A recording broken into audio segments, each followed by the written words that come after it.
দীর্ঘ কয়েক বছর ধরে সংস্কারের অভাবে বেহাল দশা শ্মশানঘাট। শ্মশানে যাবার নেই কোনো রাস্তা। বাধ্য হয়ে শ্মশানের পাশের বামনী নদীতে দাহ করা হচ্ছে মৃতদেহ। আর এতেই পরিবেশ দূষণ থেকে শুরু করে দৃশ্য দূষণ, এমনকি ভূত পেতের আতঙ্ক গোটা গ্রামে। ধূপগুড়ি ব্লকের মাগুরমারি 1 নম্বর গ্রাম পঞ্চায়েতের কালীরহাট সংলগ্ন বসিরডাঙ্গা এলাকার ঘটনা। গোটা গ্রাম পঞ্চায়েতে এই একটি মাত্র শ্মশানের ওপর ভরসা করে থাকে গোটা গ্রাম। সাধারণ মানুষের সমস্যার সমাধান নেই, অন্যদিকে রাজনৈতিক তরজা লেগেই আছে। তৃণমূলের সাফাই ব্যবহার করতে করতে গোটা শ্মশানের জিনিসপত্র নষ্ট হয়ে গিয়েছে, দ্রুত ঠিক করার পরিকল্পনা আছে। অন্যদিকে বিজেপির অভিযোগ, শ্মশান বিজেপি পঞ্চায়েত সদস্যের এলাকায় থাকায় বিরোধী করার অভিযোগে কাজ করছে না শাসক দল।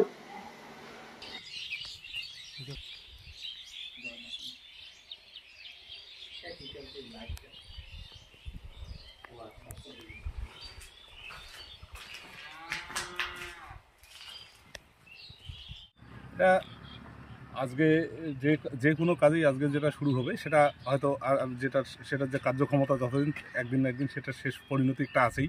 সেটা যে কাজ যে কাজটা করা হয়েছে সেখানে যে চুল্লিটা আর কি, চুল্লি বৈদ্যুতিক চুল্লি তো না, সেটা হচ্ছে লোহার পাতগুলো সেগুলো আগুনে হিট হয়ে দ্রুত নষ্ট হয়ে গেছে। আচ্ছা, সেটা গ্রাম পঞ্চায়েতে জানানো হয়েছে। গ্রাম পঞ্চায়েত থেকে অ্যাভেলেবেল ফান্ড নেই, ওরা বলছে ফান্ড আসলেই ব্যবস্থা নেবে। এইটুকুই আমি আমার যতটুকু জানি। হ্যাঁ, মোরেও যেন শান্তি নেই। 117 নং বুথে অবস্থান করছে শ্মশান, সেখানকার পঞ্চায়েত সদস্য এবং সেই এলাকাটি আমার পঞ্চায়েত সমিতির মধ্যেও পড়ে। আমরা জনগণের সাথে যৌথভাবে প্রধান সাহেবের কাছে স্মারকলিপি দিয়েছি, তার কপিও আছে, এবং বিডিও সাহেবের নিকট আমরা স্মারকলিপি দিয়ে দরবার করেছি।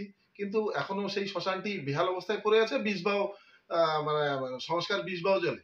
প্রধান সাহেবাকে বলতে শোনা যাচ্ছে যে 15 ফিনান্সের পয়সা নেই সেটা সংস্কার করার জন্য, অথচ ওন ফান্ড বাড়ানোর জন্য মাগুরমারি একটা ভবন করেছে, বিবাহ ভবন। সেখানে কোনোদিন আমি বিবাহ সম্পন্ন হতে দেখিনি। সেখানে তৃণমূলের মিটিংটা হতে দেখেছি। সেখানে হয়তো জায়গা কম পড়ছে, তাই উপরে আবার দোতলা হচ্ছে।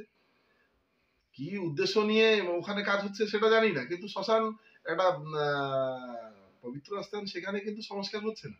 হ্যাঁ, আরেক তৃণমূল নেতাকে বলতে শোনা যাচ্ছে এমন ভাবে যে সেখানকার আমাদের ভারতীয় জনতা পার্টি মনোনীত পঞ্চায়েত সদস্য, নির্বাচিত পঞ্চায়েত সদস্য, তিনি নাকি বলে বুথের কাজ হিসাবেও ডিমান্ড দেননি, 15 ফিনান্সের যে কাজের ডিমান্ড দিতে হয় সেটাও দেননি। আর সেটা নাকি ছাড়া বলে কাজ হয় না। মাগুরমারি 1-এ এমন একটা ব্রিজ হয়েছে, সেটা নাকি কোনো ডিমান্ডে ছিল না। ভুলে যাবেন না, সেটা করে দিয়েছেন। তারপরেও আমরা বলছি না, কারণ সেটা ইমার্জেন্সি কাজ বলে। আর তিনি এমন ভাবে বলছেন মনে হয় যেন সাক্ষাৎ মাগুরমারি 1-এর একজন ডেপুটি প্রধান বলছেন। আর ওনারা নাকি বলে দৌড় ঝাঁপ অনেক কিছুই করছেন। রাজনীতি করবেন না সাধারণ মানুষের সাথে। সাধারণ মানুষ জেনে গেছে আপনারা কাটমানি ছাড়া কোনো কিছুই করেন না। তাই আমি জানি না, একটু আগে আমি প্রধানের সাথে কথা বলছিলাম, উনি বলছে ঠিক আছে, বিষয়টা আমরা দেখতেছি। তো সবচেয়ে দুঃখজনক কথা হচ্ছে আমাদের এই শ্মশানের পাশেই আছে একটা সাব সেন্টার, আর পশ্চিমে আছে একটা হাই স্কুল। এই রাস্তা দিয়ে যাতায়াতে ছাত্রছাত্রীদের অসুবিধা হয়। আর হচ্ছে যারা নাকি ডেলিভারি মা বাচ্চা কোলে নিয়ে সেন্টার যেতেও অসুবিধা হয়। হ্যাঁ, খুব একটা দুর্যোগের মধ্যে আমরা পড়ে আছি। আস্তে আস্তে শ্মশানটা আমাদের বিএসির নিচে চলে আসছে।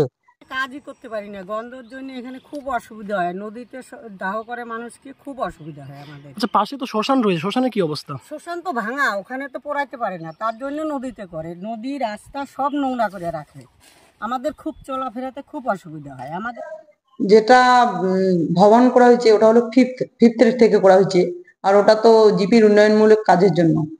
শ্মশানটি তো ফিফথ থেকে করা হবে না, ওটার জন্য আমাদের বর্তমানে ফান্ড নেই। তো আমরা ঊর্ধ্বতন কর্তৃপক্ষকে যেহেতু জানাইছি, নিশ্চয়ই কাজটা ধরা হবে এবং করার চেষ্টা করা হবে। কোন ফান্ড থেকে এটা হবে?